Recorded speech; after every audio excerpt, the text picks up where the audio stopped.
Bonjour à tous et bienvenue sur boursicoté.com pour cette nouvelle analyse technique Forex et matières premières avec une paire de devises euro-dollar qui évolue toujours ici dans un range entre 1.2060 et 1.2158, donc une zone d'équilibre ici qui fait toujours partie d'une phase de baisse court terme mais au sein d'une dynamique plutôt haussière moyen-long terme, donc difficile d'arbitrer ici entre ces deux mouvements. Il semblerait que ce soit toujours le mouvement moyen terme qui est priorité, tant que l'on reste ici au-dessus des 1.20, mais cette zone a été attaquée récemment. Donc on est vraiment ici entre deux eaux, on pourrait dire, donc par rapport donc à cette dynamique court terme, puisqu'il n'y a pas eu de rupture significative ici de cette précédente zone de point haut, puisqu'on n'est même pas venu ici attaquer sur cette phase de haut, c'est bien la zone des 1.2158, donc clairement on serait toujours potentiellement ici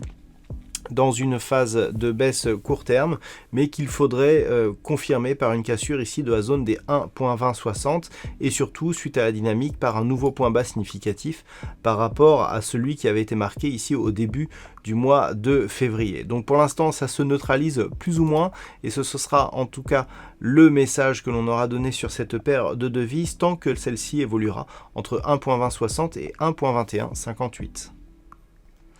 Et puis sur la paire de devises livre sterling contre dollar américain, nous avons une configuration technique très intéressante. Depuis la rupture ici des 1.3745, je vous donnais un objectif ici sur la zone des 1.39. Alors nous pouvons constater sur ce graphe que ce niveau a été atteint dans la journée. Et puis je vous avais tracé ici une extension de Fibonacci liée ici à cette phase de consolidation qui en cas de rupture ici des 1.3866, nous donnait un objectif de poursuite du mouvement haussier. Ce que nous pouvons constater, c'est qu'au plus haut de cette bougie ici, on est très proche de cette zone des 1.3922 qui correspond donc à l'extension de Fibonacci ici à 161,8%. Et donc le fait d'avoir cette stabilisation ici sur la zone des 1.39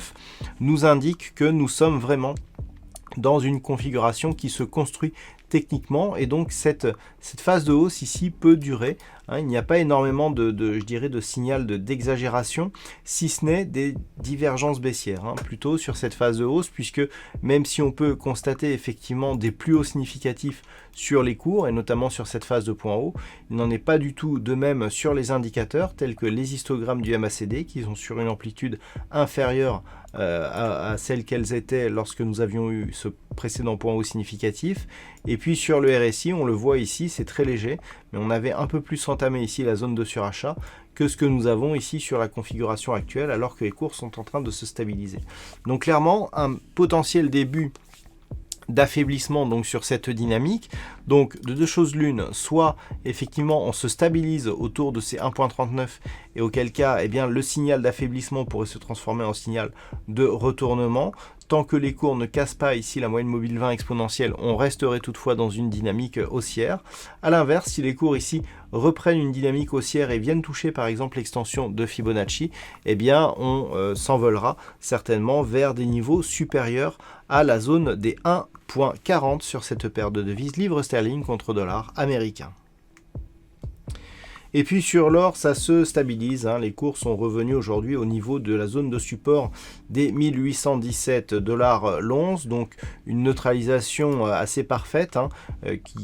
avec l'or ici qui évolue dans ce range depuis désormais quelques semaines. Toutefois, on ne peut ignorer ici cette attaque baissière alors que les cours de l'or ici reviennent tester ce support, d'autant plus que le contexte est assez baissier. On peut le voir ici, nous étions sur une petite dynamique haussière, on a une cassure sur une hausse de la volatilité, donc de la moyenne mobile 20 exponentielle. Les cours viennent tout de suite chercher ici la bande de Bollinger inférieure. On marque des points bas significatifs et lorsque l'on rebondit au contact justement de cette zone des 1817, on vient juste chercher ici la moyenne mobile 20 exponentielle et on reste bien sous cette zone, ce qui nous indique que malgré le fait que les cours se stabilisent sur cette zone des 1817 $ l'once, nous sommes potentiellement dans un début de dynamique baissière. Et comme ça ne vous a pas échappé, la succession ici de points hauts reste négative, puisqu'on a un point haut inférieur au précédent. Si on casse ici avec conviction cette zone des 1817 $ l'once, eh bien nul doute que cette zone ici de points bas serait cassée à la baisse, ce qui pourrait nous donner comme objectif une poursuite en direction ici des 1740 $ l'once. Et puis enfin, nous terminons avec le WTI, sur lequel il y avait un signal de hausse, avec donc depuis la cassure ici des 53,90 $ le baril. On avait marqué une pause ici sur la zone des 57,50, et puis avec cette reprise ici du mouvement haussier, on attendait le retour ici sur cette zone des 61 $ le baril. Alors on est presque arrivé à ce niveau, si on se rapproche on peut constater ici qu'il en manque encore un petit peu, mais d'un point de vue technique, on voit que l'on est très proche de ces niveaux avant ici le petit début de consolidation que nous avons d'un point de vue court terme. Ce que nous pouvons aussi remarquer, c'est l'ouverture de ce gap que nous avons ici entre la clôture donc de vendredi soir et l'ouverture de cette nuit, avec donc la confirmation que cette phase ici d'amplitude juste avant la clôture n'était pas qu'une spéculation, puisqu'on a rouvert sur des niveaux encore supérieurs avec ce gap donc sur lequel il n'y a pour l'instant aucune tentative de comblement. Donc vu tous ces éléments et malgré le retournement ici que nous avons sur le MACD et là aussi des divergences baissières, puisque lorsque l'on écarte un petit peu le graphe, nous pouvons constater que sur cette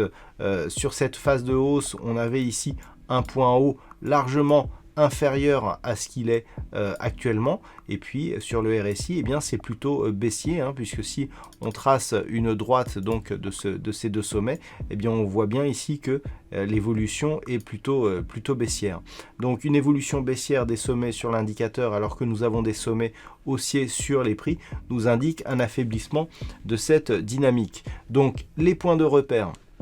nous en avons plusieurs. Nous avons donc ce gap qui se situe approximativement sur des niveaux proches des 60 $ le baril, et puis cette zone ici de résistance intermédiaire à 58,70 $ le baril. Et bien entendu, toute rupture ici de cette zone des 57,50 $ le baril transformerait ce signal d'affaiblissement que nous avons et donc qui est lié à ces divergences baissières en signal de retournement, avec un risque de retour possible ici sur cette zone des 53 $ le baril. Voilà donc ce que l'on peut dire sur cette analyse technique Forex et matières premières. Je vous souhaite une bonne soirée et on se retrouve dès demain pour d'autres analyses techniques, toujours sur le site boursicoté.com.